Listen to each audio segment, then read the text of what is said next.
might be surprised to discover that we are celebrating at least 3 milestones here together today. So my first one is this is my first time in Amsterdam.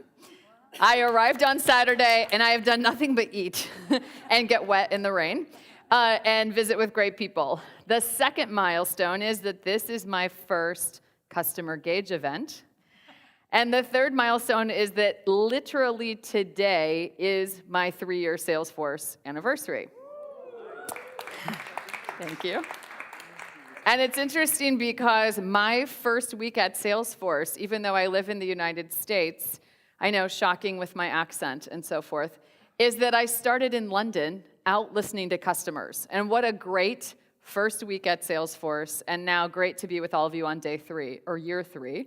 Are there any other milestones we're celebrating in the audience today that we should recognize? Another 3-year anniversary. Ian's 3-year anniversary. And we have a birthday down front. Could we have Camilla stand? Should we do a happy birthday to her? All right, on the count of 3. Oh, go, her husband started, let's go. All right, happy birthday to you. Happy birthday to you. Happy birthday, dear Camilla.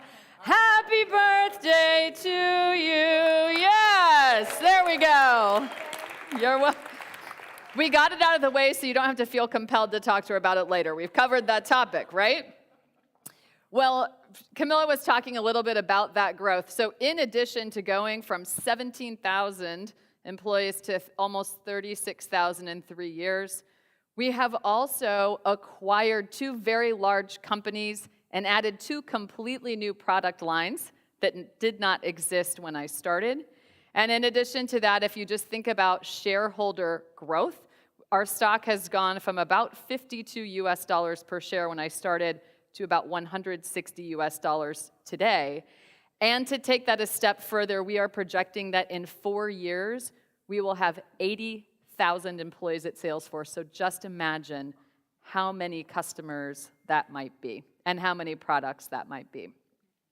As brilliant as I hope everything I'm saying to you today might be, I do have to ask you not to make any stock purchase decisions or any buying decisions based on anything that you're going to hear here today. By the way, I met the guy who invented that slide. Imagine how many times he's gotten to deliver it. So what we're going to talk about today is a little bit about Salesforce culture, because we know in customer experience what matters, right? Culture. How we listen and how we engage our customers is an extension of and reflection of our cultures and who we are. We're going to talk about this concept of a trailblazer, which is a word I find that no one in any part of the world outside of the United States really knows what that means. And then we will unlock the secrets of Salesforce customer experience success that we have discovered by having some bumps and bruises. And within that, I'll share with you what's going well and where we are still learning, developing, and envisioning how the future might look. Does that sound okay? I know I have to keep it engaging because I am standing between you and cocktails. So the first piece of the Salesforce culture is that we start every single one of our presentations with a thank you slide, because we try to function from a place of gratitude for where we are. And so a couple thanks from my point of view. Thank you to the CustomerGauge team and the other speakers for creating what, in my experience, has been a very genuine and authentic learning and sharing environment, and lots of very, personalized attention and focus and opportunities to network with each other. And my other thanks is how many of you are currently Salesforce customers, admins, developers. So a big thank you to you, and even to those of you who aren't our Salesforce customers yet, because it's because of all of you that I literally have a job. If you did not engage with us, I would have far less to do. And again, that would be more eating here in Amsterdam, and that would be bad. So a little bit about our cultures. We talk about our 4 values, and as opposed to just covering these values for what they are, I want to tell you that we evolved these because of feedback from our customers. So the value that you see listed there that says customer success used to actually have a different value instead, and that value was growth. Now, have you ever noticed when you're listening to your customers that your great intentions don't always show up the way you intend on the receiving end? So what growth said to our customers in light of the other values is, you're willing to compromise our success for your growth. And so as we go on stage around the world and we talk about our values, we didn't really think that was very reflective of our actual intention. And so we literally made a change to one of these 4 values that every employee puts in their priorities each year to reflect that we're about customer success and it's about growth together as an outcome. Beyond that, we think about business being one of the greatest platforms for change. And some of you during our time together the past couple of days shared with me that you participated in our world tour event last week here in the Netherlands. If you were not there, we literally take our show on the road. So once a year, we have a very large customer event called Dreamforce in San Francisco, and by very large, I mean 170,000 people. We literally close down some of the city streets to have enough space to feed people the meals that need to be served. But one of the things that we talk about, and we highlight different examples of this going around the world, is a big part of living out our values is taking what we say we believe and turning it into a platform for change. So if you follow our CEO on Twitter, he does manage his own Twitter account, and the tweets are his own. And what you will see largely will be things tied to these causes, where Salesforce is investing time and money in creating equal education, equal opportunity, equal pay for equal work, and then also making sure that as we all move forward with these big words that we talk about like digital transformation, that we're giving everyone an opportunity to come along, so not leaving people behind on the journey. And then one other way that that plays out, and we do get lots of feedback from our customers about the importance of this, is Mark Benioff and Parker Harris, when they co-founded the company, from the very beginning created something called the 1-1-1 model. And the idea is 1% of time, 1% of profits, 1% of product that we put back into the not-for-profit world. And they will often joke that 1% of zero isn't that significant when you're starting. And now when you're a $10.5 billion US company, it's significant. In order to partner better with our customers, we have actually turned this into a model that we share. Your companies can sign up for the 1-1-1 pledge. We've turned this into a playbook, and people can work with you if that's of interest to partner together in that way. And part of the reason I highlight that is not just because it's a part of our culture, it's because it's also a vital part and driver of customer loyalty, right? So as people who do customer experience and people who do market research, part of what we want to know and what we do at Salesforce is when we have these brand attributes and values like I just showed you, how do they translate to all of you sitting in the room, whether you're a customer or not? Is that authentic? Is it why you buy? Is it why you stay? Is it why you partner? And it's not at the end of the day why we do this. We do it because we think it's important, but I will tell you, it does drive a different type of customer relationship. It drives some depth and it drives some strategic growth. So we often say the output of that is doing well becomes doing good, and you can see the substantial growth trajectory and some awards that we feel great about. Mostly that, as we think about bringing together what we hear from our customers, what we hear from people in the Salesforce ecosystem, and what we hear from our Salesforce employees, it's that people often love to work at and with Salesforce because of that overarching sense of purpose, that people are giving their time and their effort toward a cause that's bigger than themselves. And we do give our employees 56 paid hours per year to volunteer. So people get to experience that as aligning that effort with a cause they choose. So what's a trailblazer? As we think about the path for moving forward at Salesforce, we talk about the fourth industrial revolution. How many of you have heard that before? Okay. I think it means different things to different people, and I have a very brilliant colleague who says he tracks these kinds of search terms on Google, and so when we have a big Salesforce event, and so someone stands on stage like this and talks about the fourth industrial revolution, it starts trending as a Google search, and then when it's not Dreamforce, not a lot of people are looking for it. But here's what we mean by that. It's think about this in terms of pace of progress and evolution of how we're all productive. And what we see is in the fourth industrial revolution, it's all about connectivity. And within that connectivity comes some responsibility to bringing talent along with us, to enabling all of you to connect with your customers in totally different ways, and also making sure that as we do that, we're having a consciousness about things like humane and ethical use.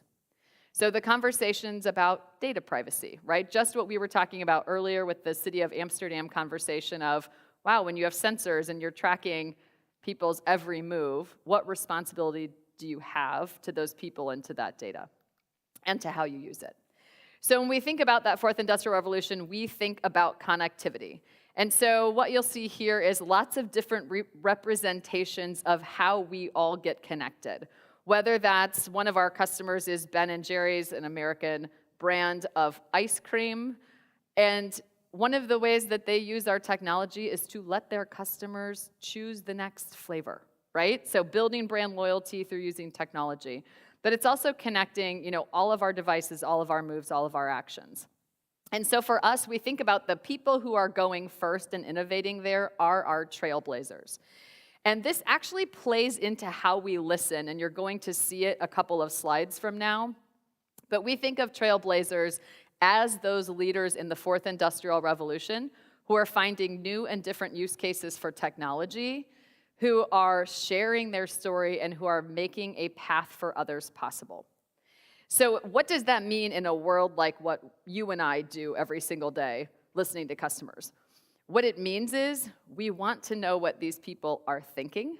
These tend to be people, because we feature them in customer stories and give them lots of hoodies and stickers and swag, tend to talk a lot about our brand on social channels. And with that, because we're developing a different kind of relationship with them, they expect that when they give us feedback in those channels, that we take it very seriously and do something with it.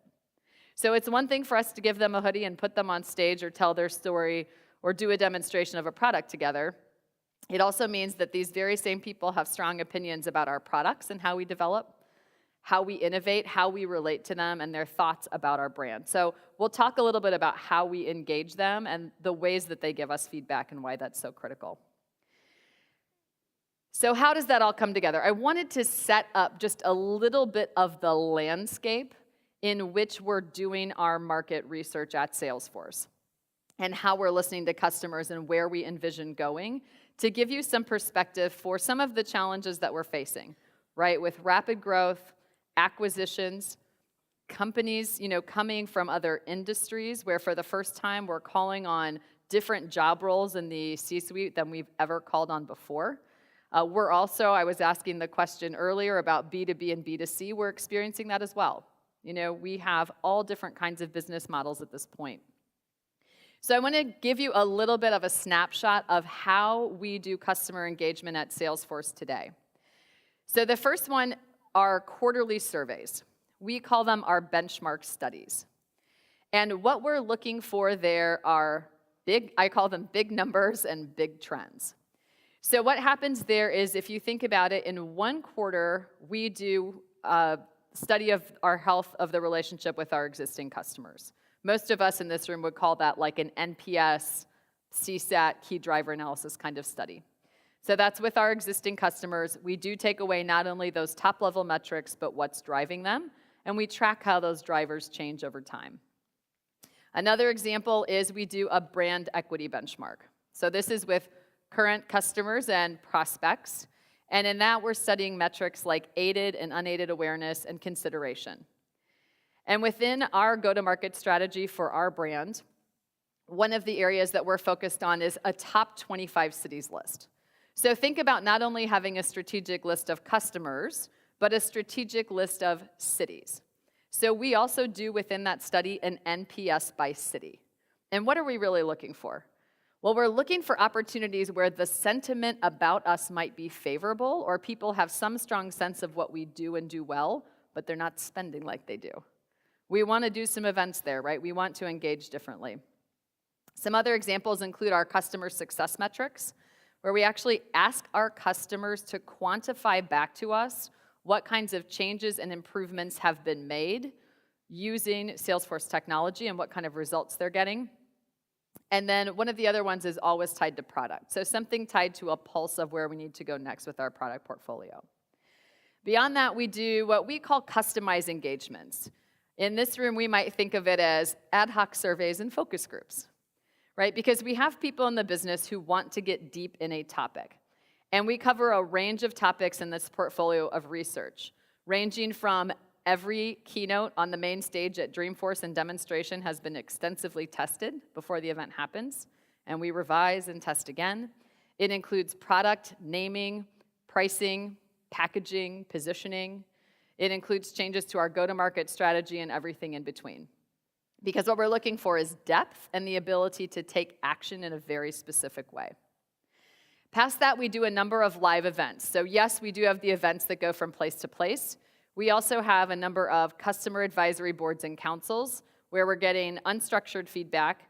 And we do some what we call executive explorer dinners, where we'll bring executives together either because they have something in common with their job role, their industry, or something they care about. And we largely let them talk.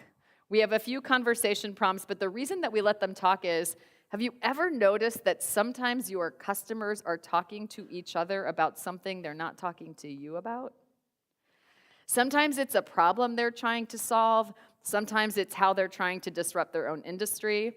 And so one of our challenges, even with all of these robust ways to listen, is that we have blind spots. Somebody else used that phrase as well.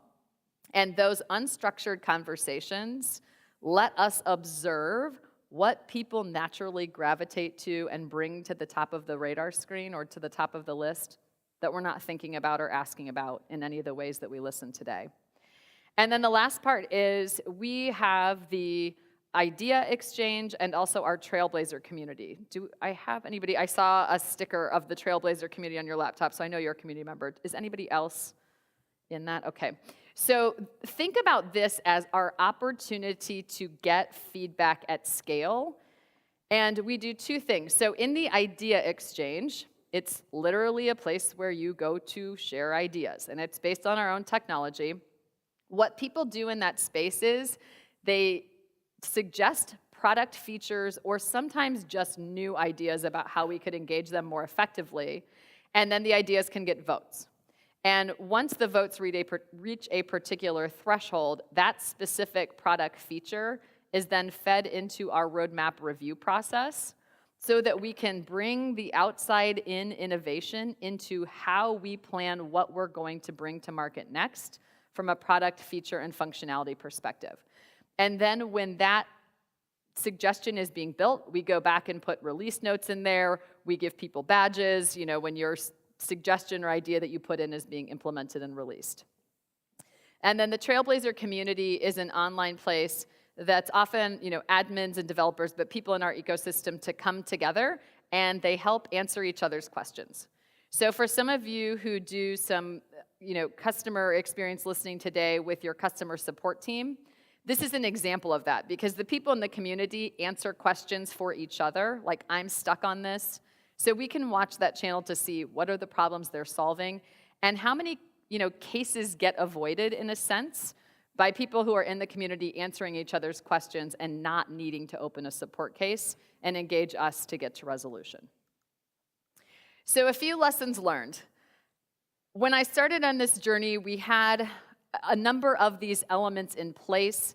They were not necessarily connected, and they certainly did not scale to cover the substantial amount of new customer-facing employees we were adding, or all the types of businesses that were coming into the mix.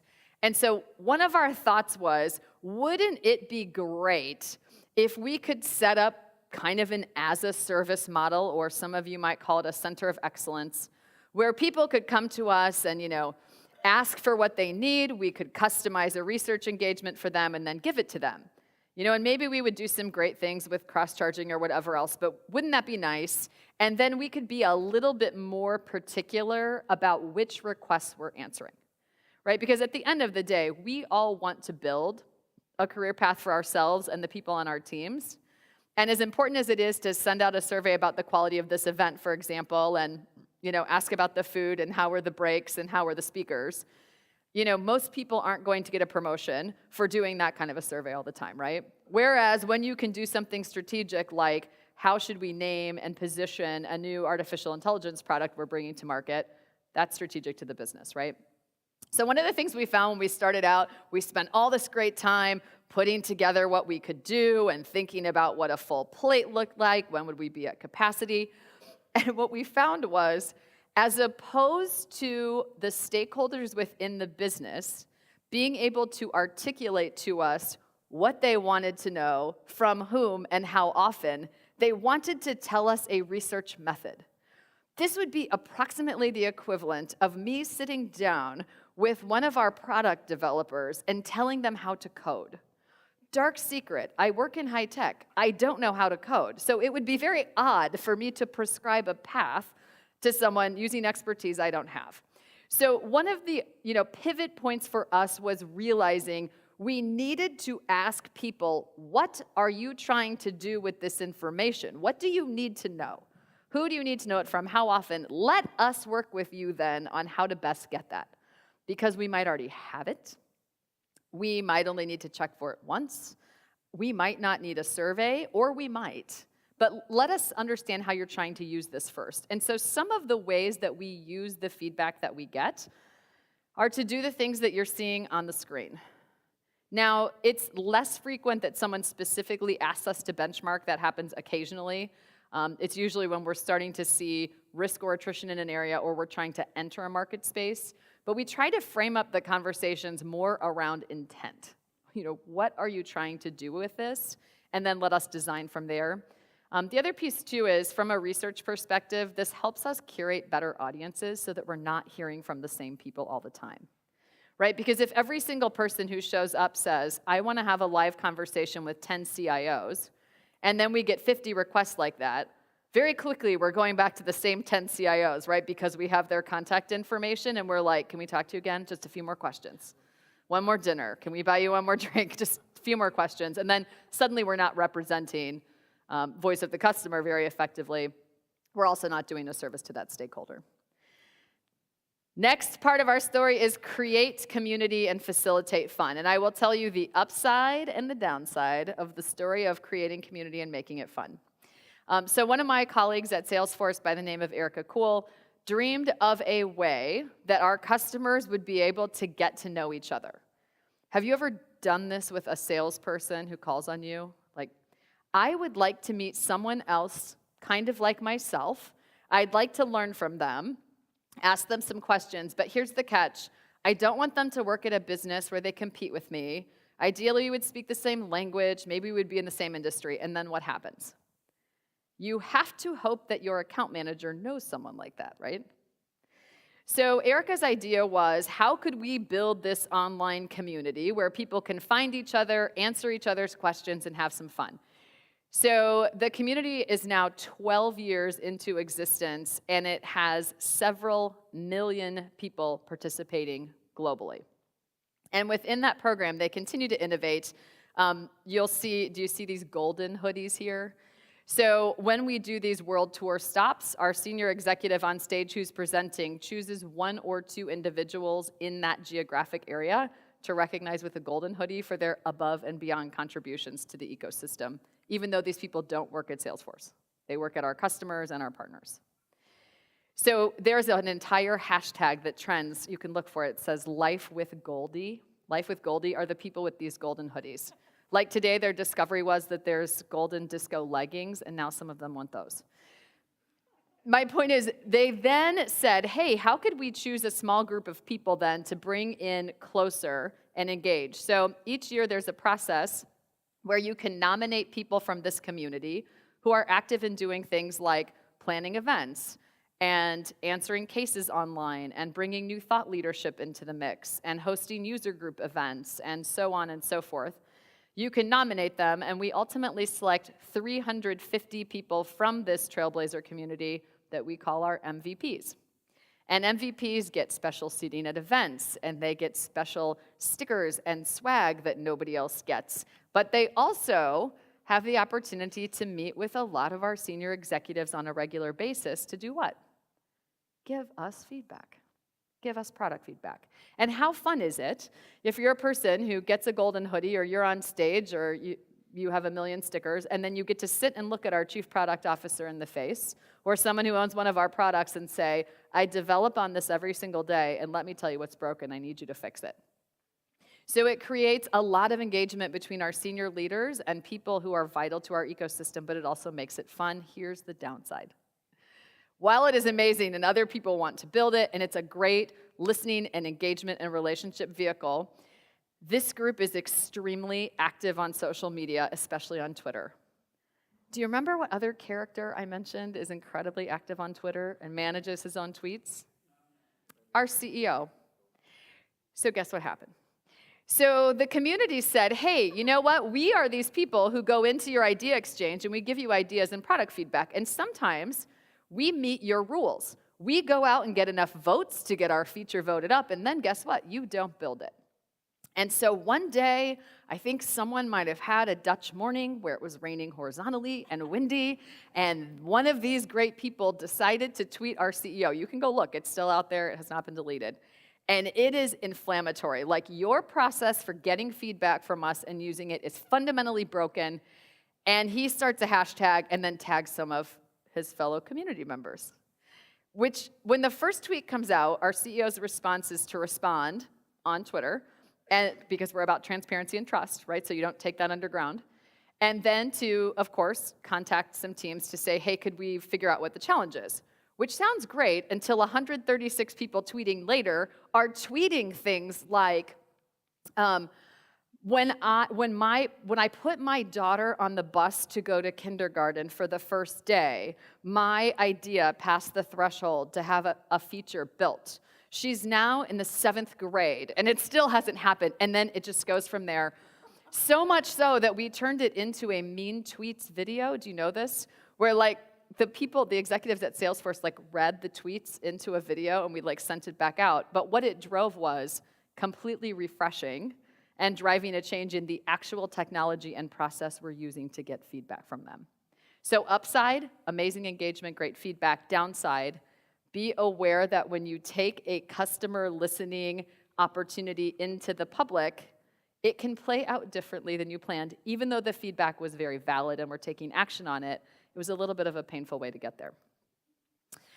Next is revive the roadshow and do it with sales. So in the spirit of the Alchemista True Confessions moment, my true confession is I am one of those former sales people and sales leaders that we have at moments maligned over the course of the week due to this mysterious behavior of not wanting to give us their customer contacts. I don't know why, because we're intending it for good, right?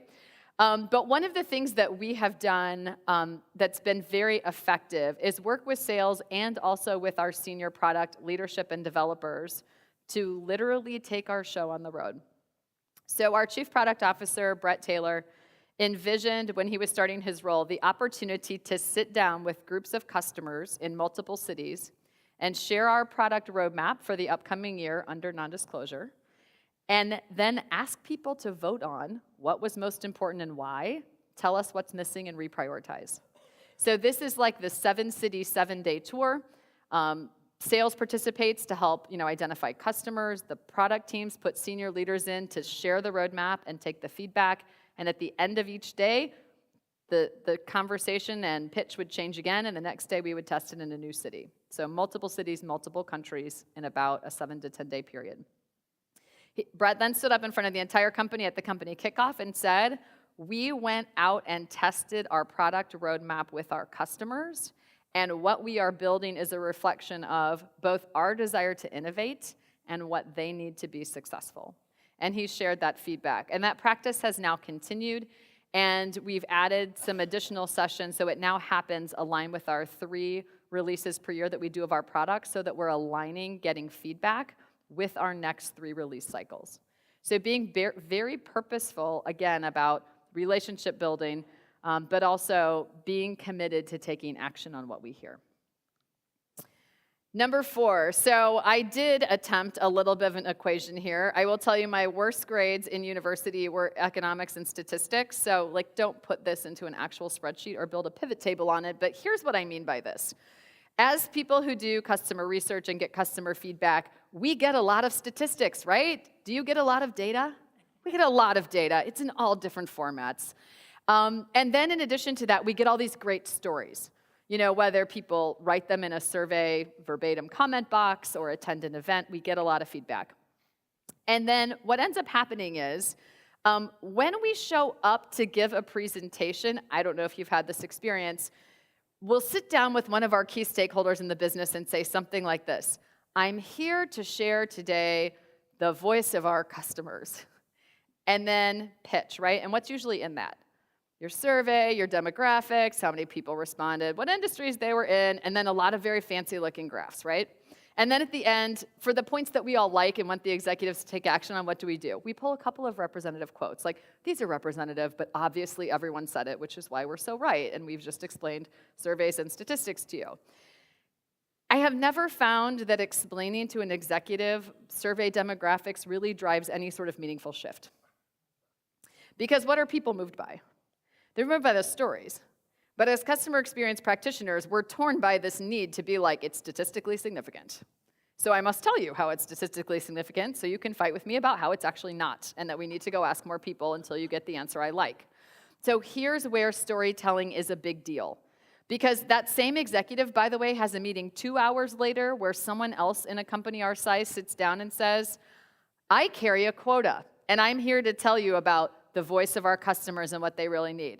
And the executive is like, did I just have that meeting? How odd. I feel like I just heard the voice of the customer. And how often do those messages match? Not very often. So my point with this is, it's great to get statistics and do surveys. And it's valid and important. It is great to get stories and context. What we have to do to drive shift and meaningful action and get traction is turn that into something people can remember and repeat. So this is an example of how we took a whole bunch of feedback and turned it into these 3 things. And somewhere it sucks all of our souls to be like, that's one slide. And then people will say, well, what does that mean? It's like, well, if we're talking to someone who is a developer in Amsterdam, it means this. If we're talking to a CIO in the United States, it means something a little bit different. If we're talking to finance versus healthcare, it's different. What kind of lens are you looking for on that story? And then what happens? People can remember it.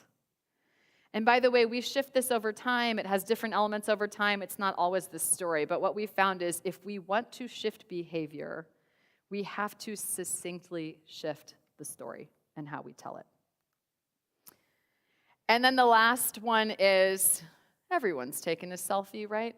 So when you're the team who all day, every day is toiling away, figuring out what data and analytics to use and what does something mean and how is it trending and what's the story and what's new and different, it's very tempting to reflect your team's either point of view or data, or also sometimes I think feel a little bit maybe like the unsung hero, right? Like we're providing this valuable information, but in the end, we don't actually fix, most of us, right? The problems that we uncover, we just let someone else know that they might be able to fix something or solve it. And so what we've really tried to do is to build some purposeful relationships with other people who have important context or data tied to the voice of the customer, and also to work together so that when we get to the summit, we're getting there together and it truly is a shared win. So some examples for us, certainly our customer-facing teams are critical partners because they help us understand the way some of our intentions show up. They're also critical in closing the loop. How many of you have some kind of at-risk account list program in your companies? So we have something at Salesforce that we call the red accounts list. So a team somewhere who I hope does something offsetting for good energy all day long gets the information about customers that are at risk, either because they have significantly escalated a major service or disruption issue that's unresolved, or because the contract is at risk of not being renewed. What's miraculous about what they do, though, is they track their data in the same way that we do, which is by job role, by geography, by industry vertical, and by go-to-market segment. So what that means is they have essentially their version of key drivers, like what's driving these customers to be on this list. It is such a brilliant matchup of data and so insightful to take their reason codes, why people are literally at risk of leaving us, and match it up with our key driver analysis from something like a relationship health survey. What percentage do you think overlap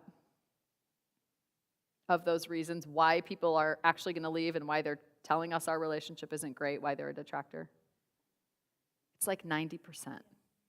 And so what's interesting about that is it's very, we all have to convince people, right, that the data is representative and accurate and worth taking action on. And there's something very powerful that happens when you say, these are the top 10 drivers of promoters and detractors, for example, and these are the top 10 reasons that real customers with real money that someone else has counted are telling us they might leave. It's great for alignment. Support teams are critical. We do the customer satisfaction surveys and measure time and effort there, along with a variety of other things. And then, of course, what happens with research and development and events. So I would love to tell you that because we are in the CRM business and talk to all of you about important things like Customer 360 and putting all of your data together and adding intelligence on top of it, do all of that with our own survey data. We don't. We don't do that with all of our listening data. We're on that journey. But what we're learning is even when we can build relationships and look at data that other people gather, there's great context that happens. It also helps us build an earlier warning system. With that, I will take some questions from all of you.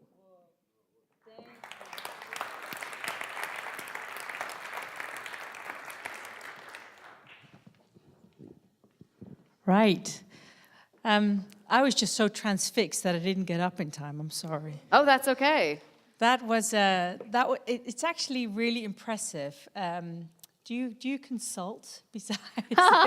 Actually, that's interesting. So part of my role at Salesforce is spending time with our customers, talking with you about how you listen and engage, and sharing ideas and helping do some refresh strategies. I also chair, it's called a Customer Experience Council. So it's people like us who have conversations like these about 3 times a year. So that actually is part of my role, and I love it, because I learn from all of you, too. Yeah, it's really powerful. That was a really great presentation. Thank you.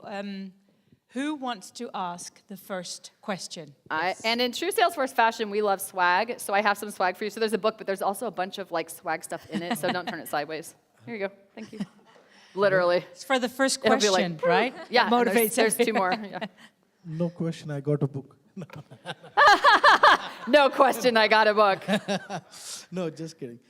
So you rightly said, like, increases engagement that drives productivity. Mm-hmm. That's key for sure. But my question is, like, the Salesforce who's driving the customer success. Yes. And of course, the customer is also doing the same. Some of the companies, like in InBev, I guess, or DHL, I don't know, they're a combination of the two. And just a question on top, because last week I was at the Salesforce World Tour, and you have the Lightning and Assistant Analytics, and they have the great, how the collaboration can drive even more successes together for the customers like Liberty Global. Yes. So a couple of examples, and because there were some Salesforce terms in there, Lightning is essentially our new user experience and user interface. And we've spent a lot of time listening on that and have received the gifts of much proactive feedback, because a couple of things are happening. So if today you have Salesforce installed at your company and you want to, move to this new user experience, that clearly takes time and effort and resources. And so as we invest more in building features in that version of the experience, some people can get frustrated, like, hey, I'm on the other version, I'm a great customer, I'm not ready to move yet, so why am I not getting the same innovation? So that's what Lightning is, for those of you who want to know. It's our new kind of user experience and user interface within our platform. The other piece is around customer success and what happens there with collaboration. So, what those things call to mind for me, and I was having a conversation with Julian at the break about this, and I know he spoke some about this also, which is, especially in the technology world and in some of your worlds as well, it's not always just the company and the end customer There's often another company, and in the technology world, that would be someone like an implementation partner, that participates with you, or in some cases is occasionally between you or taking on responsibilities on behalf of the customer. And then the other dynamic is the way that Salesforce is organized today, and lots of companies like ours, is there's a sales team and an engineering team who come in and work with you on your business need, build a business case, ideally make a sale, you sign a contract. Well, at that point, that team moves on to do that same motion with another customer. And what happens is then the customer success managers and customer success world get engaged with you. So when I think about your question, what it reminds me of is what we're doing to do a better job of setting clear expectations with customers about the time and effort it will take and the time to value when you buy something and are going to install it.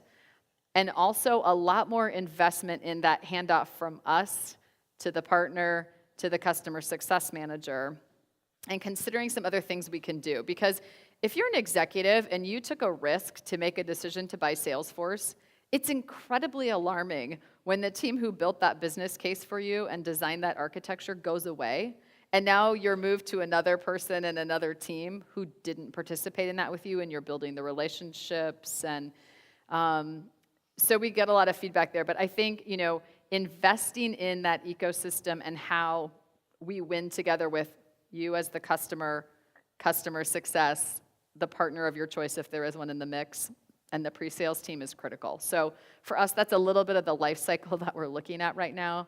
So I think there's a lot there. The other piece is, you probably saw it at World Tour, we're doing a lot more to invest in industry verticals.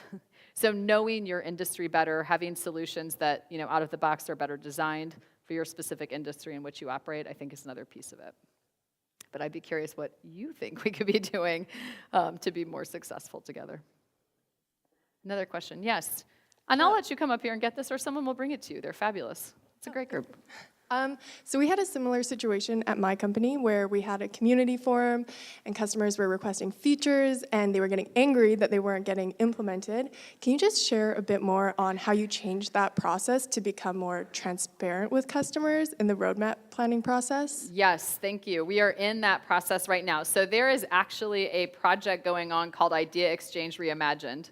The hashtag on Twitter, if you are a Twitter person, is IDXR.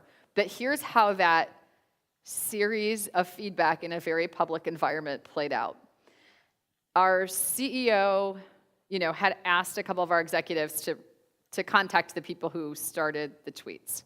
And then there became so many people, it was like, we have a different challenge to solve for. Yes, we definitely need to respond to the people who are talking to us publicly.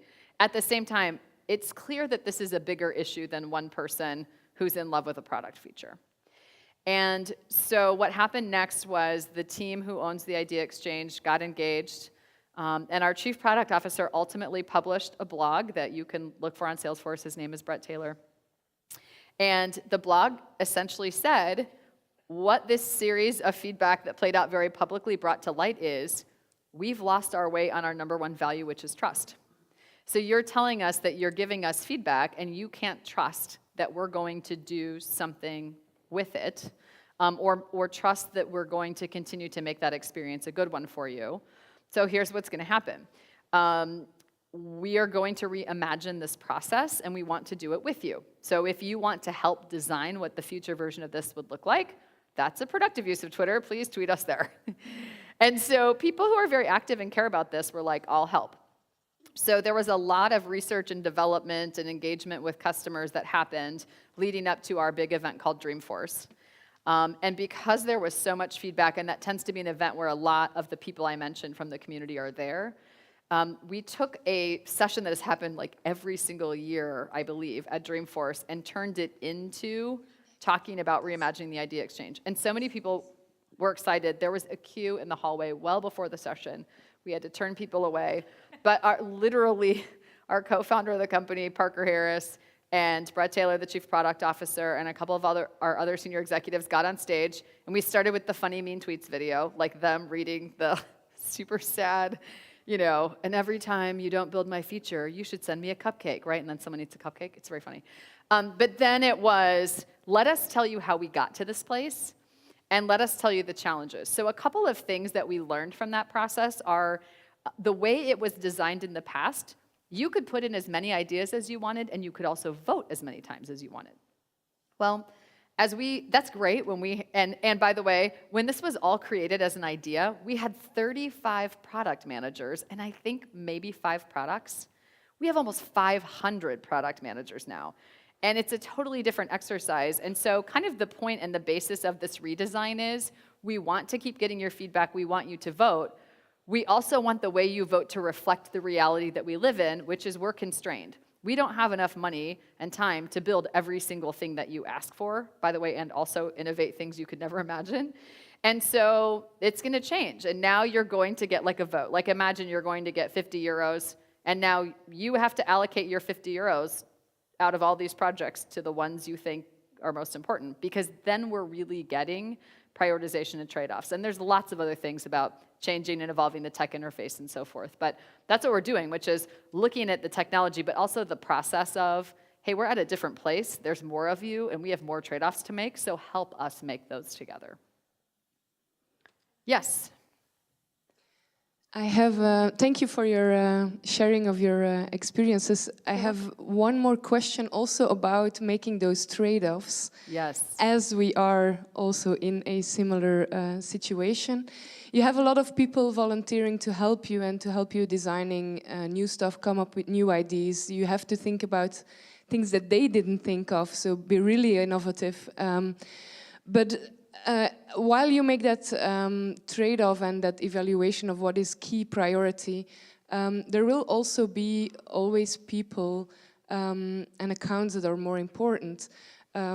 We often have the case, for example, that it's one company asking for a huge change because they use thousands of licenses in their own company. This one account doesn't really necessarily make the difference if you look at all our accounts combined together, but within their company it makes a huge difference because they have tons of people using it. So how do you trade off between the value that it creates would mean for them in their own company versus you compared to all your others accounts and companies? We share that same challenge, and it is really difficult to address. And I would love to tell you that we have a top 10 list of rules or an algorithm that has figured that out. At the end of the day, hearing no or having to say no to a customer is always painful. How many of us like to be told no, right? And then when it's no and it's tied to money, and then when it's no and tied to money, and you're an account manager and you only have one account and it's that account, it's the equivalent of the experience we heard about earlier of now you're about to lose your biggest customer. And as a customer-facing person, you're not in control of the product roadmap, but you're still gonna get the same quota, right?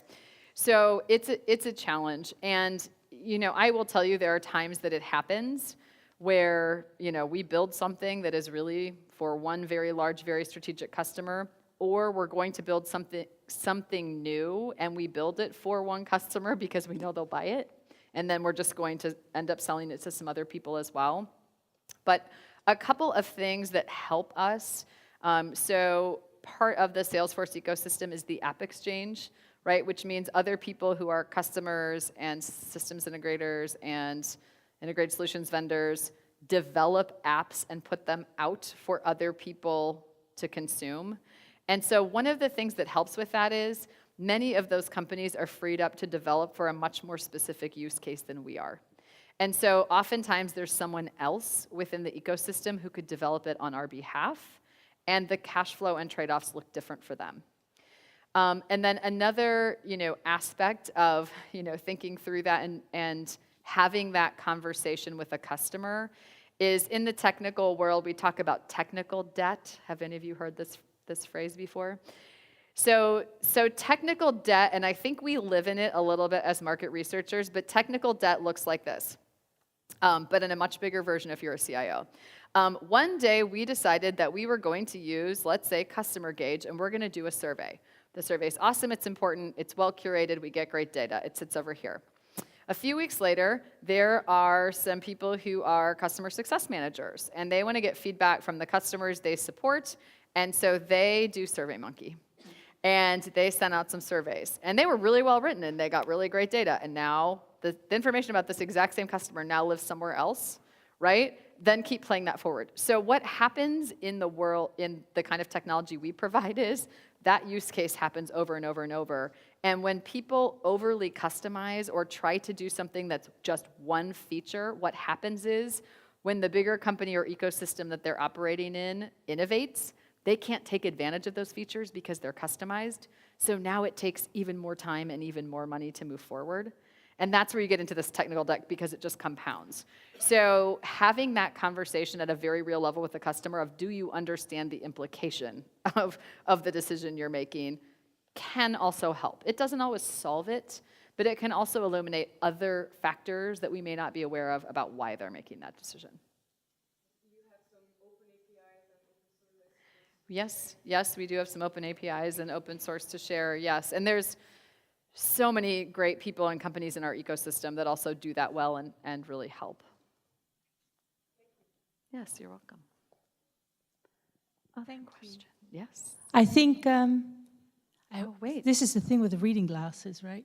Here, I'll go ahead and enter our thing. Ah, well, Karen, thank you so much. That was a great presentation. Nice to meet you.